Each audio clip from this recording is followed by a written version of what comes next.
Hello everybody, and this is Chaos with Chaos Esports Productions, bringing you another viewer cast.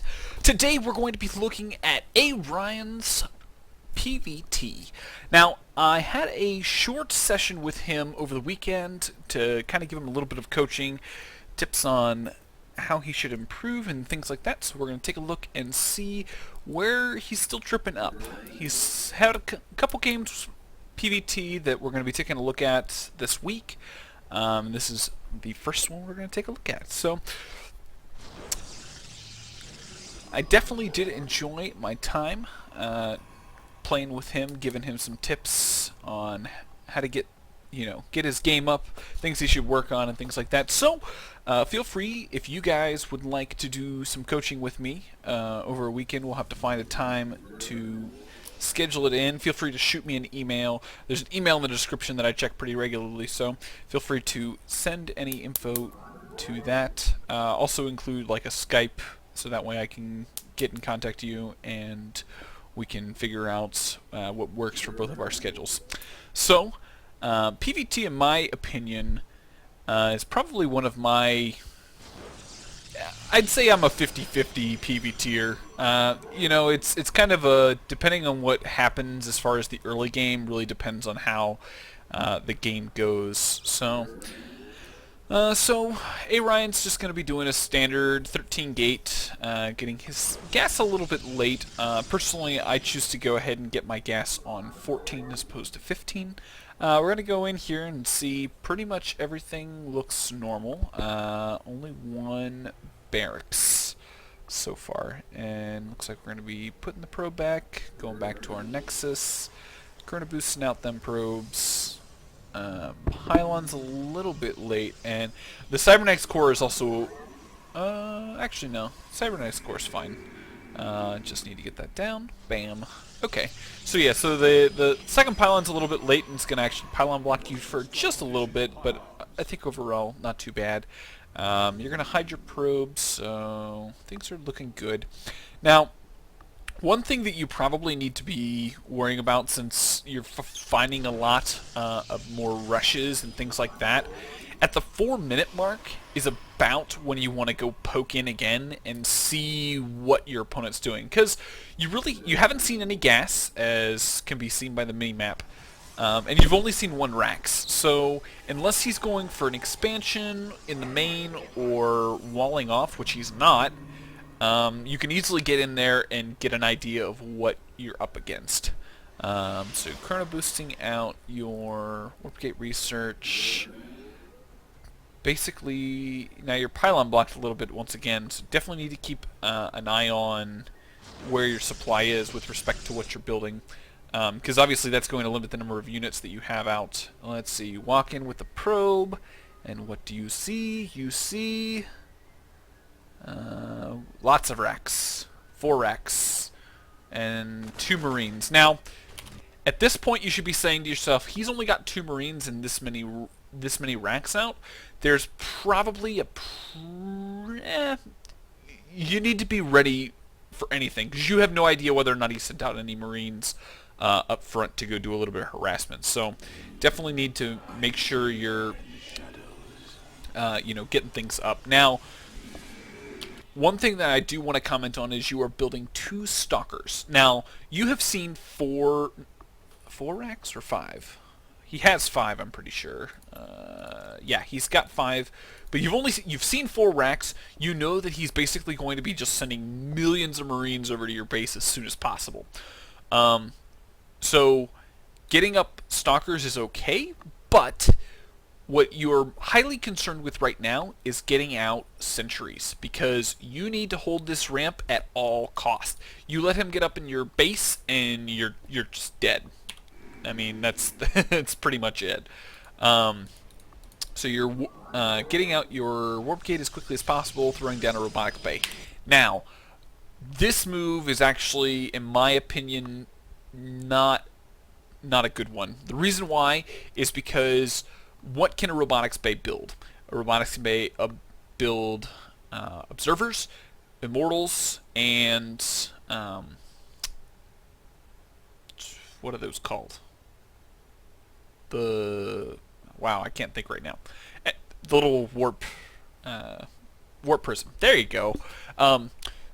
And none of those things are going to really help you in your impending doom that you already know is on your way. Yeah, obviously you can go tech up to Colossus, but by the time, robotics facility takes 65 seconds. I'm pretty sure the robotics pay takes around that same amount of time, and the first Colossus isn't going to be out for at least 2 or 3 minutes, well before, well after your attack is at your front door. So getting out the sentries and probably throwing down an extra gateway is probably more what you're looking to do. Also, put these units down here close to the ramp. That'll give you a good idea of when he's going to be attacking, way more so than leaving all your guys back. Because basically, he'll be up your ramp and in your base before you know it. So, sending your probe to hold the tower. I think that is a wise move. You are pylon blocked once again, so that's not looking good. So you have seen that he has pulled SCVs. Now, what that means is this is 100% all in. He can't win if you defend this. Now, one thing that I would highly recommend at this point is your mothership core should already have been out for a significant amount of time. It's usually, I usually build my cybernetics core just after I build my first stalker. Once the first stalker starts going, build the mothership core once you're fully saturated in minerals and gas, because you want to build up that energy as quickly as possible to get a photon overcharge down AFAP. So you're now sitting at the front of your ramp. You see him coming up. He sees it. I mean, he really doesn't have that much. The biggest thing that you have to worry about is the damage that the stalkers. Now you pull all your probes, and you're focusing down the SCVs as opposed to the Marines. Now the Marines are what really need to be focused down. And I don't want to say you don't hold this off very well.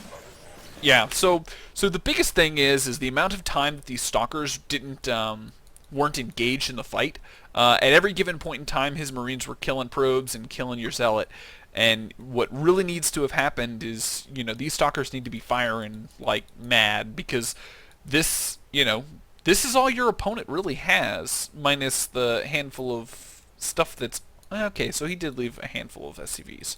But regardless, you've done a fair amount of damage as far as taking out a significant number of SCVs, and if you don't throw away all of your probes and keep just maybe 5 to 6 back, you'll be in way better shape than you are right now, because you'd probably be, still have the same number of units. Now, against 7 Marines, these stalkers can actually out-micro them. So let's see how this goes. So okay, pretty decent. Now, what needs to be happening is you need to be microing these a little bit more. Moving back, poking, because the stalker actually outranges the Marine. So as long as you just step back, fire, step back, you'll actually be able to, outrange them at all given points in time. So definitely need to work on your... It's kind of stutter step, but not really. And then at this point, you just let your stalker kind of die. And I think that is more or less GG, because yeah, you really don't have a whole lot. And he now takes out your pylon. And I think that's more or less it. So yeah, so I'd say that the biggest thing that you need to work on is, one, holding the ramp. Have at least one sentry out, early game, because one sentry, had you thrown down a force field, I believe the force fields stay down for at least 30 seconds. Probably more like 15. But they stay out for a fair amount of time, which is enough time to get you more units, so you can actually deal with whatever pressure you're dealing with. Then, if you have multiple sentries, like 2 or 3, you can actually hold this ramp indefinitely until he gets range or decides to scan. And even if he scans, he really isn't he really doesn't have much that can actually attack because he's only got 7 or 8 Marines. So holding this ramp is very, very key. Going for the tech structure, probably not the most optimal thing. As you can see, you didn't really actually use it. Had that been a gateway, you probably would have ended up building an extra stalker or, something. So, I think that's all I've got to say about this game. Overall, I think the build was halfway decent. I think you got a little bit of tweaking you got to do with your pylon timings, just to make sure you're not supply blocked. But other than that, I think overall you did what you needed to do. You scouted, you saw it coming. You just, couldn't get ready in time and didn't make the appropriate precautions. So, I hope you enjoyed. Feel free to leave any comments down below. Let me know what you think. If you're not a Ryan and would like to send me one of your replays, there's an email in the email address. Feel free to shoot me your replay. Let me know what you want me to analyze, take a look at, give you suggestions. Be more than happy to do that. Other than that, I hope you guys enjoyed. Feel free to subscribe, check out some of my other content. Also, if you liked, feel free to like and share it with your friends on Facebook and Twitter. So, I will see you guys in the next game.